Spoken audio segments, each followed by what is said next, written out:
Hello and welcome to the TGT Stadium. Hope you're doing good. Hope you're doing well. Good afternoon, good morning, good evening, wherever you happen to be. This is the Gooner Talk, the morning show, of course, where we talk all things Arsenal, and specifically in our Arsenal transfer show, get a lot of your thoughts in our live chat box as well. Thank you so much for joining me and making this part of your morning routines. Let's jump into the chat box and see who we've got joining us today. Good morning to Matt, to Jose, to Blackshine and Kaiser, Martin and Stevie. Good morning, guys. Olu and Ozzy and Steve and Simon and Ronald.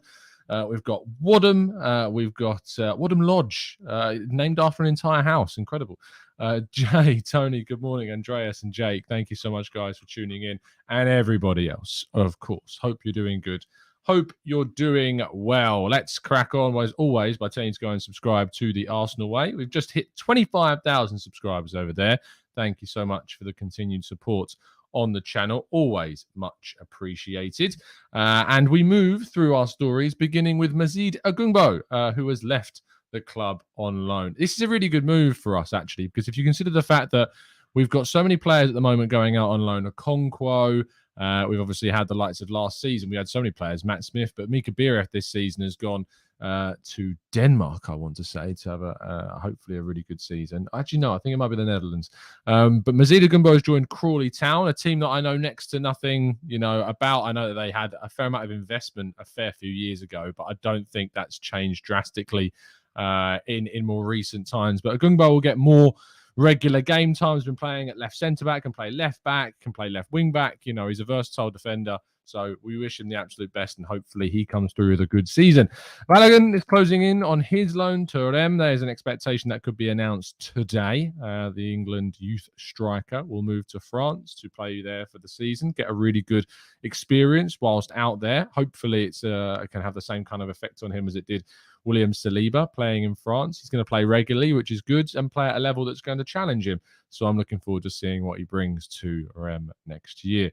Pablo Mari, we talked yesterday about him closing on a potential deal to Monza on loan.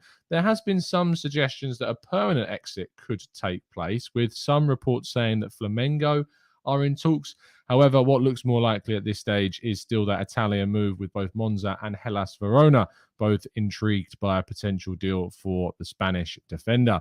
Now, Bernd Leno is expected to have his move to Fulham announced possibly today. £8 million is the transfer fee. We've been talking about this for some time now, but he is expected to complete that deal to Fulham. He could even be ready to start their first game of the season this weekend. If not, of course, he will be involved very soon against who?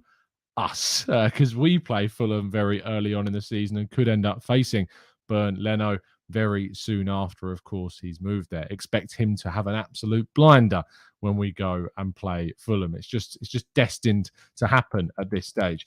Lucas Torreira, skipping too far ahead, looks to be on his way out of the club finally. Galatasaray, of all teams, agreed a 5.5 plus 1.5 million euro add-ons deal to sign the Uruguayan international. I find this really quite strange for a number of reasons. The first reason that this is a 7 million euro deal, so you're looking at what, 5.2, 3, 4 million pounds. Is there really no Italian clubs, with all the interest that there supposedly was, that would have signed Lucas Torreira for that amount of money? None? And if so, why haven't they? It starts to ask some questions. Fiorentina were previously, looking at him. Roma, Lazio, Sampdoria. There's been loads of teams. Valencia even, who don't have much money, and you'd think a deal at around £5 million would have been beneficial to them. Why is it now that Galatasaray are the team? A player that was desperate to go to either Italy or Spain is now going to Turkey. It's a very, very odd one that I can't quite wrap my head around, and perhaps we'll get some more details on this in the near future. But it is a very, very strange one that I am struggling to understand. But from an Arsenal perspective, I'm glad he's moving on. I'm glad this is a situation that will not plague us anymore. And Torreira will no longer be associated with Arsenal in a permanent fixture. And he will move on to pastures new.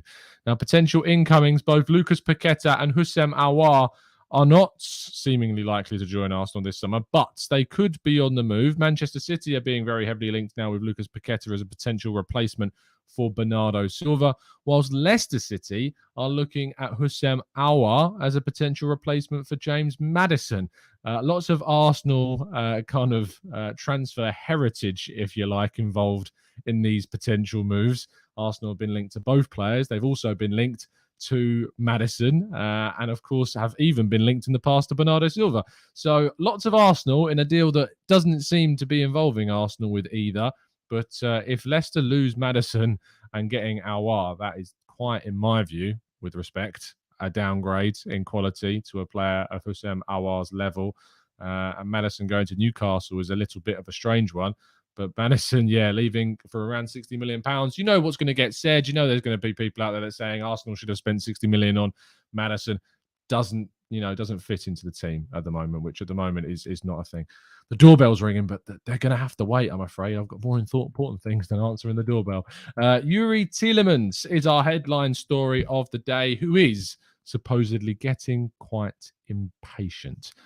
Looking specifically at what he might bring to the team. Rodgers has said, Brendan Rodgers, there is that possibility that he leaves, but there has not been anything for him. We haven't had any approaches to that club on that. Of course, it is in the back of the mind, that sort of what-if scenario, but he doesn't want anything to drag on either. So, seems as though he is getting a little bit impatient, not wanting things to drag on. Strange, considering the floor being that, this has dragged on for a very, very long time already. We're already in August now. It was a deal that both Leicester, Arsenal, and I think Tielemans as well would have liked to have seen sorted much sooner. Arsenal haven't been able to move on the players they've wanted. They've also been looking elsewhere at other potential targets that they would favour. Youri Tielemans to Arsenal is still a deal that's very, very possible, but I just don't know when it's going to happen, if at all, at this stage. I think Arsenal moving on Torreira is obviously a good step in the right direction and could help with any potential move for Tielemans. One out, one in, maybe, but I do think that Ainsley Maitland-Niles would probably have to be moved on if we want to see a player like Tielemans come into the club. Surely we have to move on those players first. But Tielemans is a player of real quality who I'll be really disappointed if we don't see him join the club this summer. And if we don't sign anyone in midfield, it will be a genuine frustration if Arsenal don't bring in any central midfielders, because it is still, for me, such a crucial area that Arsenal need to strengthen this summer and give themselves more options, more depth, and more quality. And that's all of today's story. It's not a long show in regards to stories, which means we get a little bit more time to answer your questions in the chat box. So if you do indeed have any that you'd like to throw in, now is the time to start getting them in there, and we will try our best to answer those questions as quickly as we can.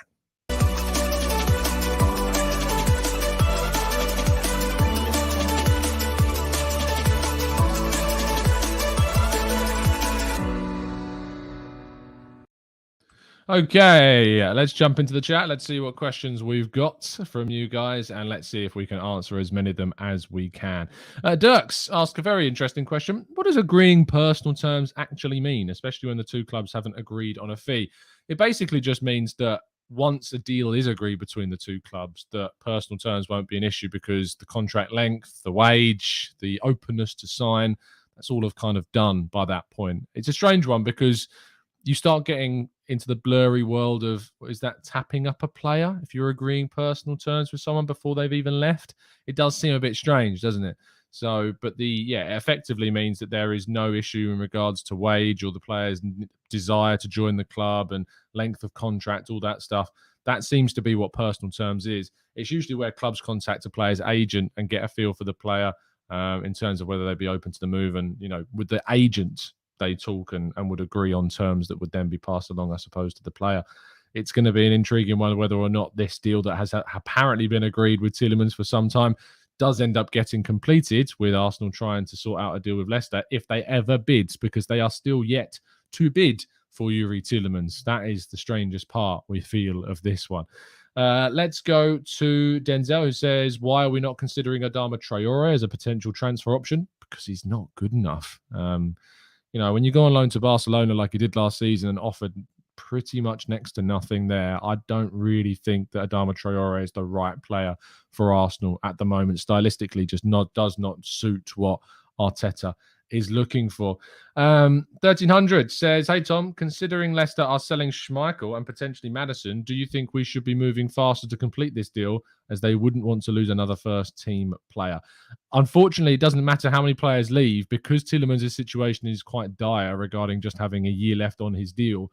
I don't think they'd have too much of an issue selling him, even if they got rid of those players, because the situation with his contract means they're going to want to try and maximize the amount of money they can get from that deal. If they keep him for another season, they're going to lose him for absolutely nothing. So that's the issue that they have. Lynn says, I think there is someone else they are trying to get in, and if we can't get them, then it will be Tielemans. I have to agree with you, Lynn. Supercat says, morning, Tom. Do you know if Torreira has agreed personal terms with Galatasaray, or how close he is if he hasn't? It seems to be that deal is progressing, and he looks like he will be on his way to Galatasaray very soon. So it seems as though that's a deal that's pretty much done at this stage. Let's scroll down a little bit more. Dad says, Tom, Balogun is going out. How important is a wide forward, and who is that mystery wide forward? Look, Balogun leaving obviously puts more pressure on the club to make sure they've strengthened the forward line, because now you've only got your two out-and-out strikers in Nketiah and, of course, Gabriel Jesus. Martinelli could play there. Smith Rowe could play as a false nine, potentially. So could Vieira. But we need to make sure, in my view, that we've added some strength and depth and quality to that forward line, especially a wide player that can play centrally to give us that option. I don't think you're going to find a striker of enough quality that's the willing kind of to move, or that fits the profile, or that fits the plan that we're going to do this summer. I know there's suggestions that, we got Jesus, he can play in wider areas as well. But what striker are you going to sign? What striker are you going to bring in that's going to want to come, that knows that Gabriel Jesus is the starting number 9?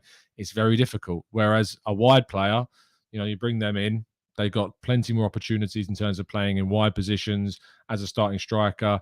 Pepe, you'd think, might move on if that happens as well, opening the door further. I think it's more of a realistic signing. I think there are also more options that are gettable in this kind of context of the window at this moment in time. So, yeah, a wide player, I think, is much more likely than an out-and-out striker, and makes a lot more sense at this stage as well.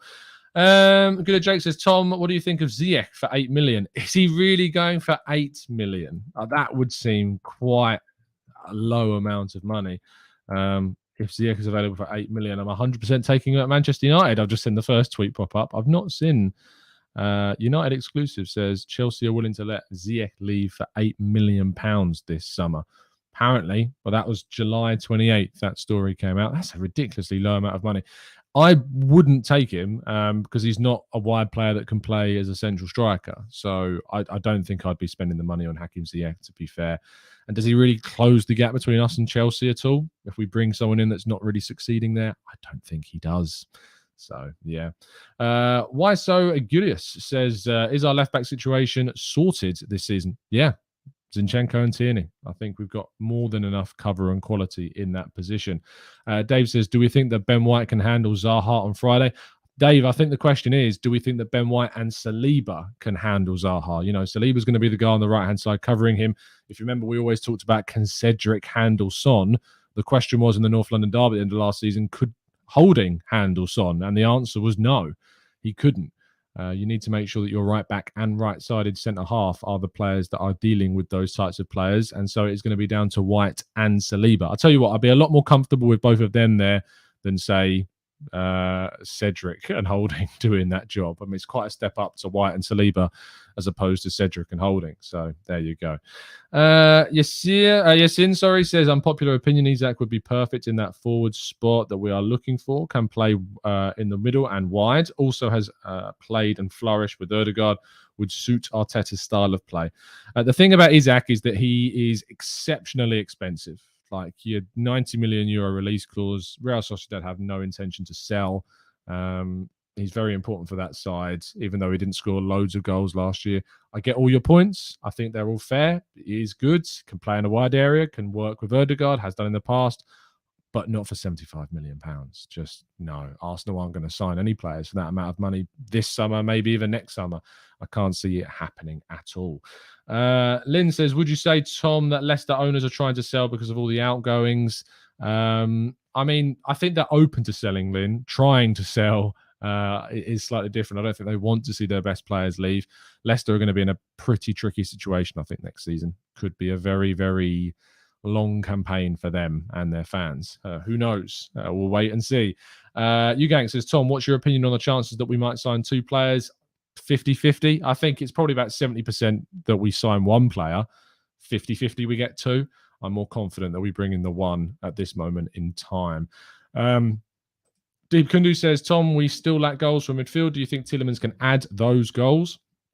I think that Tielemans adds goals, but I also think that Ødegaard being better adds goals. I think Vieira adds goals. I think Smith Rowe, Saka, Martinelli will improve and add more goals than they did last season. So whilst, yes, we lacked goals from midfield last year, I think the development of the players that we've got this season will also contribute. I think people forget that sometimes, that the existing players you have can actually be better than they were the season before. And I'm expecting that of quite a lot of our players. And I'm expecting Jesus to bring more out of them. So, yeah, I think that we will see more goals from midfield, but Tielemans could definitely add that as well. So Joe Goes So Slow says, you think Savic is that potential player? I don't know if he is. I don't think Arsenal are going in for Savic. I wish they would, but I don't think that they are, unfortunately. I'd love it if they did. I'd love it. But it doesn't seem to be that he is the guy. I think Tielemans is probably going to end up being the guy, but I'd rather it was Savic. That's for sure. Absolutely. Let's go to Vishal, who says, do you see the need for us to get a 6? I feel like we really need a true physical destroyer / sweeper, and I think his passing, but I like his passing in Tielemans, but I think we can do better than Tielemans. Tielemans isn't a 6. You know, if you're going to play him in a defensive midfield role, you've got to partner him with someone. He can't do the lone 6 role like Partey does. But I think that in the question of do we need one, the answer is probably yes. Are we going to go for one this summer? The answer being probably no, because we have Partey and Xhaka and Lokonga and Elneny. And no matter what you think about the level of those players, we have 4 players that are going to be here next season in that area. Whilst we don't have enough cover in the centre forward role, and we don't have enough, in my view, in a left 8-sided role as well yet for next season. So because we've got the numbers in the 6th position, despite their level of quality being in some cases questionable, we're not going to go for that, I don't think, this summer, because we have the numbers. When Elneny's contract runs out at the end of this season, I think next summer might be where we then go for another defensive midfielder, but not right now and not during this window. Johnny says, morning, Tom. Sorry, I'm late. No problem, my friend. Do you think we are soft with players like Torreira? We gave him loans to try and settle, and now we're selling him for less than half of his market value. Again, Johnny, a player's market value is determined by what teams are willing to pay for the player. If he goes for 7 million, that is what he is worth in today's market. Otherwise, someone would have come in and paid more for him. So if you want to talk about his actual value, then potentially you could be saying he should be worth more than what he's gone for. But the market value is determined by what clubs are willing to pay. And so far, only Galatasaray have shown any interest in trying to pay that amount of money, even though it's less than what I think most of us would assume he would have been worth. So I don't think we're being soft. No, I think we are dealing with the situation as best we can and just having to understand that there aren't too many teams that want Lucas Torreira and are not willing to pay that amount of money for Lucas Torreira, whereas Galatasaray have shown a desire to pay that amount of money. So we have to unfortunately take it and deal with that and move on to the best of our ability. VDub says, Tom, both you and I want Savic. Is this just a dream? Yes, I think it is, I'm afraid. I think Milinkovic-Savic is just a dream at this moment in time. Steve says, my understanding of tapping up is if a potential buying club speaks directly to a player without permission from the selling club. Clubs must agree first before personal terms can be discussed. I mean, Steve, your understanding I can't disagree with. It seems strange that a club would be able to agree personal terms with a player before they've made a bid, but it happens. You know, it happens all the time. Personal terms are said never to be a problem because, you know, clubs usually speak with their representatives and their agents and get a feel for what the player wants and would be willing to pay. And that's how this kind of works. So whilst they can't go directly to the player and say, here's a contract, would you sign it? They can definitely sound out their agents covertly. And in that sense, that's what will end up happening. So, yeah, whilst I agree with you, it still doesn't mean that clubs don't agree personal terms with the player before they've made a bid for the player. It happens all the time in a covert and on the line kind of way. Let's scroll a little bit more because I know I'm forgetting lots of questions that have already been put in a little bit later. Let's go to Nathan, who says, why are some content providers, I assume you mean creators, content providers makes you sound like you're talking about like your television broadcaster. One guy watching YouTube is always negative and criticizing the team, the coach, the owners, the fans, and we are overly positive. Nathan, watch what you enjoy, my friend. You know, if you get annoyed watching some things, don't watch it. It's as simple as that. You know, at the end of the day, if things irritate you, frustrate you, don't watch them. You know, just watch the things that you enjoy, that you engage with, that you feel you can have good discussions with, that you can feel that your opinion is respected in. I hope that you feel like this is a place you can do that. You know, we try to respect 99% of what's said. Unfortunately, there's always going to be a 1% that themselves isn't respectful and doesn't deserve that respect. But I feel as though, you know, we've got a very, very open forum here. And as long as you are respectful, that you'll be very welcome here. And I know, Nathan, that you haven't got a problem with that. So watch what you enjoy. It shouldn't bother you that other people say what they say. You know, it only matters what you think and what stuff you enjoy watching. Ugank says, seems like most of the Premier League teams are taking the benefit of the low interest rates and spending heavy. But given upcoming economic situations across the world, we might see a low spend in 2023. I do always feel that football is a kind of in its own economic bubble at times. I don't necessarily feel as though it is affected by wider world problems. The pandemic is one of the only real big threats and challenges that football has faced, and football probably bounced back quicker than most in that demand. So I understand what you're saying, and I get that, you know, costs are going up for everybody, but usually football clubs are in a bit of an economic bubble themselves and end up avoiding those sorts of problems. Let's go to Scarface, who says, why not Frankie de Jong instead of Tielemans? He's a better player and has previously said he wants to play for Arsenal. If Barca forces him out, what's stopping us? The amount of money it costs. That's what's stopping us. I don't think he's worth that amount of money. You know, Man United are going to end up paying as a full package, you know, including his wages, that I saw a mad rumor that are something like 500,000 euros a week. You know, they're going to end up paying well over 100 million full package for Frankie de Jong without a shadow of a doubt. That's why Arsenal aren't going for him. It's not about not showing ambition. That's not a sensible move, especially for a player that has not really wanted to leave, or not at all. He hasn't wanted to leave Barcelona at all. Don't get me wrong. I'd love to see a player of Frankie de Jong's quality at Arsenal. I think he'd suit things really well. But he's not worth the financial compromises that Arsenal would have to make to get that deal done. It's just not worth it, unfortunately. Shum says Balogun is going to Rem, which is pronounced like teams, not Rems. Thames. Is it pronounced like teams? Okay. The French pronunciation. Someone told me the other day it was another kind of pronunciation. So I will have to, get some better French pronunciation experts to help me out with the pronunciation of what is now going to be known as Tim's. So there you go. Gooner Jake says, depending on what was said to Zinchenko with regards to his position, I don't think we will get an extra midfielder. I think Zinchenko is still very much going to be a left back for Arsenal. That's the kind of feeling. An inverted one that plays more into midfield, but I still think he's going to start most of his games at left back, this season. So there you go. Raf says, I think the fact that we've been linked with Tielemans for so long has lowered his value amongst fans. Let's not forget his quality. It's true. Raf, you're very, very spot on. I think we get, as fans, a bit frustrated, a little bit bored sometimes with being linked with players consistently, especially if you were to say, I don't know, do a show every single day talking about transfers. So, yeah, I agree with you. I do think that maybe Tielemans' sheen has rubbed off a little bit, unfortunately, and he's not looking as sparkly in the eyes of Arsenal fans. But yeah, he's still a very, very, very good player indeed. Joshua says, Tom, if we don't get in a centre mid or forward, where do you think we'll finish with the extra matches we'll play this season? If we were to go into the season with the squad that we have now, I still think it is very capable of finishing in the top four. Those signings that I think we still need to make would, go a long way to helping us compete across more competitions. But, we've got a better squad than we did last season, and we were so close to finishing in the top four. And I don't necessarily think that the teams like Man United and Spurs and Chelsea have improved as much as some people say they have. So I still am very confident with the squad that we have. I'm very excited about the squad that we have. And yeah, Tyron says, is it me or is Partey's ability limited at 6? Yes, Tyron, because he's not a 6. Whilst he's the best player we have to play that position, that isn't his best position. You know, he's not, in my mind, a defensive midfielder. That is not where I would play Partey to get the best out of him. I would play a genuine 6 there and push Partey slightly further forward.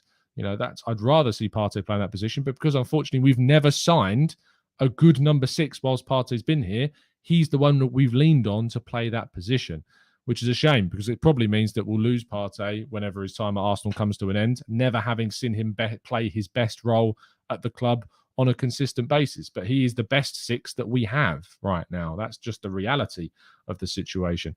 Mark says, you say our left-sided number 8 is the hole to fill, but we've bought Vieira and we have Lokonga and Xhaka. Wouldn't we do better to get a number 6 to back up Partey? Again, because we have Lokonga and Xhaka and El Neni who can play 6 and sure can play that left-sided 8. It's just because those players that you've named that can play left-sided 8 besides Vieira, Vieira does play. It's not left-sided 8 is not Vieira's best position. Far from it. Whilst he can play there, it's not his best position. His best position is playing as close to the forward line as he can. You know, closer towards what Ødegaard plays, but slightly further forward than him. So Vieira's not an 8. Can and could play there, but he's not an 8. The same way as I don't think Partey is a 6. But Lokonga and Xhaka, I want to see better. I want to see a better player in that left-sided 8 position. So I think we benefit more from, say, bringing in an 8 of real good quality going forwards, like a Tielemans, like a Savic, etc., more so than bringing in a 6 and pushing Partey into that 8 role. I'd rather see, us do the former. Let's go to West Ham. Says V-Dub quoted Bowen as not for sale. What are your thoughts? I never thought they would sell him. Also, Wijnaldum, as others have suggested, he's going to Roma from the sounds of things, so I don't think we're going to be getting Wijnaldum at Arsenal. Anyway, I'm going to wrap things up there because I'm jumping on to Mike's 27-hour-long podcast that he's doing, which is on right now. So I'm going to go over there and join him for a chat as well. But I thank you for tuning in. Thank you for always continuing to support the show. I'll be back this afternoon at 6 o'clock for a special show looking at Arsenal's transfer history and how it's changed over the course of the last 15 odd years. So do indeed join me a little bit later. That should be a really interesting watch. I'm hoping for you guys to tune in for our next Let's Talk Arsenal show of the new rebrand. So look forward to showing you that. But thank you so much, guys, for tuning in. Do subscribe if you're new. And as always, up the Arsenal.